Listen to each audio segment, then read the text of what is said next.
This is David Johnson at East Tennessee State University with a video on nitric oxide.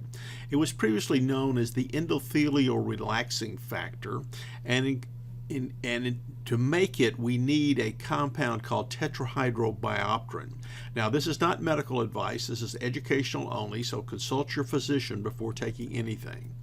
Now we make nitric oxide from arginine. Arginine is the compound on the left here, and you can see the nitrogen here, and it's combined with molecular oxygen, and it uses the endothelial nitric oxide synthase enzyme to do this, and it uses tetrahydrobiopterin, and that's converted to BH2 in the process, and the oxygen is put on from there to make nitric oxide, NO. So you get you get the nitrogen from the arginine and the oxygen from oxygen to make it. And the final product over here is citrulline. Now the endothelium is a layer of only one cell thick lining our blood vessels. Underneath that is some elastic intima, and behind that are the smooth muscle cells. And the smooth muscle cells contract to constrict our blood vessels, or they relax to let our blood vessels open up and flow better. So it's a very important molecule, nitric oxide. It's transported in the body. It's a very volatile compound, but it's transported by hemoglobin to some extent. And so nitrates have long been used to treat angina because that also produces nitric oxide, and that eases up the blood vessels and constriction that causes the chest pain of angina. So here's a little schematic showing the molecules that are involved in smooth muscle contraction steps. We need calmodulin and calcium, and that combines together to make an active calmodulin complex that then activates myosin light chain kinase. Myosin light chain kinase then uses ATP to put a phosphate onto myosin light chains, and then once that phosphate is bound on those myosin light chains, then we get smooth muscle contraction. And so that happens, and you get this reaction here, and so the smooth muscles contract. Now we also, going a little farther in this process, myosin light chain, remember, gets ATP, and the myosin light chain kinases put phosphates on things, and then we can phosphorylate the myosin light chain with this phosphate, and we get muscle contraction because it can bind actin once it has that phosphate on there. Now the relaxation of this process is possible by the myosin light chain phosphatase, and phosphatases take phosphates off. Kinases put them on, phosphatases take them off, and you take the phosphate off and you get smooth muscle relaxation.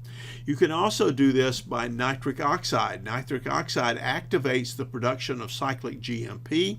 Cyclic GMP activates the activated protein kinase G, which then causes a transporter to pump calcium out of the smooth muscle and into the extracellular area, and that loss of that calcium drives this whole reaction back the other way, and you get smooth muscle relaxation. So without calcium, myosin light chain kinase is inactive because you don't have the calmodulin active there. Also, nitric oxide activates the myosin light chain phosphatase by also producing more cyclic GMP, and the cyclic GMP on the activated protein kinase G stimulates the myosin light chain phosphatase, and again you get more smooth muscle relaxation. So nitric oxide works in two different ways here to relax smooth muscle. In urea synthesis, we start out with ammonia and carbon dioxide.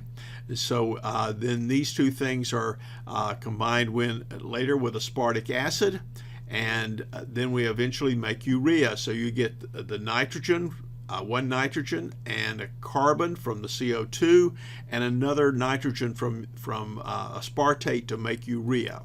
Two important compounds in this process are citrulline and arginine, and these two have been reported. You can increase your amount of nitric oxide by giving more citrulline, increasing the amount of citrulline you've taken as well as the amount of arginine. So taking supplements of citrulline and arginine can increase the amount of nitric oxide. These steps were originally discovered by Krebs and Henselheit back in 1932 when they discovered the urea cycle. So this has been around a long time, and they showed that both citrulline and arginine stimulated urea synthesis in liver slices. Increasing endothelial nitric oxide with arginine and citrulline supplementation has been reported in the literature, and you can see there's also the use of an arginate salt of ibuprofen to increase enos substrate activity in the body and prevent some of the adverse effects that we see in using the NSAID ibuprofen and other NSAIDs. And these PMIDs are, you can stop the video and look those numbers up in PubMed, and they'll take you directly to those articles. The urea cycle is primarily in the liver, and so a healthy liver is important.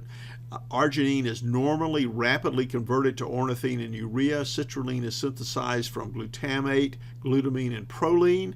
If you want to know more about precautions in using arginine supplements, there's information at the Mayo Clinic. So just Google Mayo Clinic and arginine. Tetrahydrobiopterin is a very important cofactor for the conversion of phenylalanine to tyrosine by phenylalanine hydroxylase, and by tyrosine hydroxylase to dopa, put another hydroxyl group on the tyrosine to make dopa. And it's also used to hydroxylate tryptophan to make serotonin. And of course, as we've previously said, it converts arginine to nitric oxide, which is a very important step. And these are all neurotransmitters, and of course, nitric oxide is used in vasodilation. And again, arginine uses BH4, and we get BH2, and that can be recycled via dihydrofolate reductase in the vasodilation here. And methotrexate will inhibit this. We can also increase methyl tetrahydrofolate by the enzyme methyl tetrahydrofolate reductase, and this enzyme is very important in making methyl tetrahydrofolate, and that is also helps in this whole reaction. It stabilizes or can possibly replace BH4 in this reaction. So we're not entirely sure, but it has been shown to aid in various mood things and depression. So it's also, and BH4 is also involved in that as well.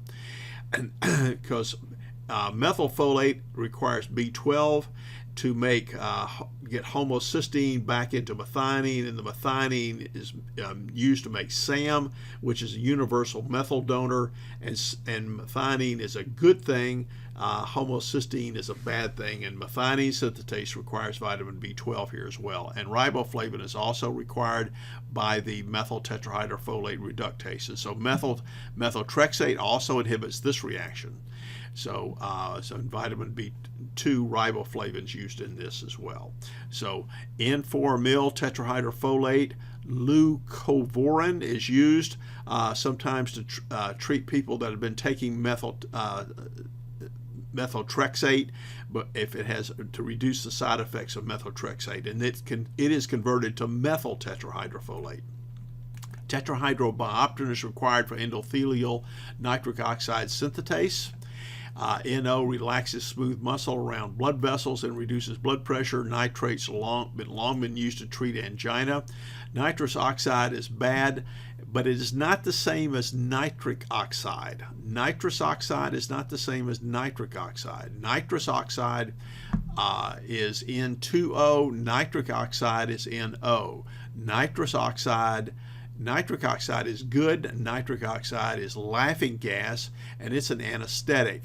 N2O irreversibly damages vitamin B12 by oxidizing cobalt to cobalt plus 2 and cobalt plus 3. So it's not a good reagent. So this can result in irreversible neurological damage. If you have B12 deficiencies, people wind up with peripheral neuropathies.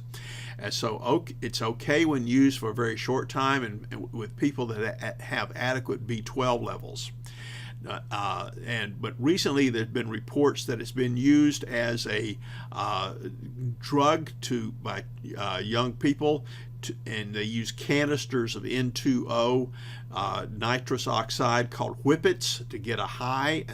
It's also used to make whipped cream canisters that have N2O in them. So remember that N2O filled balloons can be inhaled, resulting in B12 deficiency, and this irreversible damage can occur to the spinal cord and even cause considerable pain. So watch out. Don't take things that are not good for you. Closing thoughts, I know that love is ultimately the only answer to mankind's problems, and I am going to talk about it everywhere I go. Martin Luther King Jr. Immunizations are safer than aspirin. Get immunized. Cheap, lifelong protection from disease. Remember, this is not medical advice, educational only. Consult your physician before taking anything. Thank you and goodbye.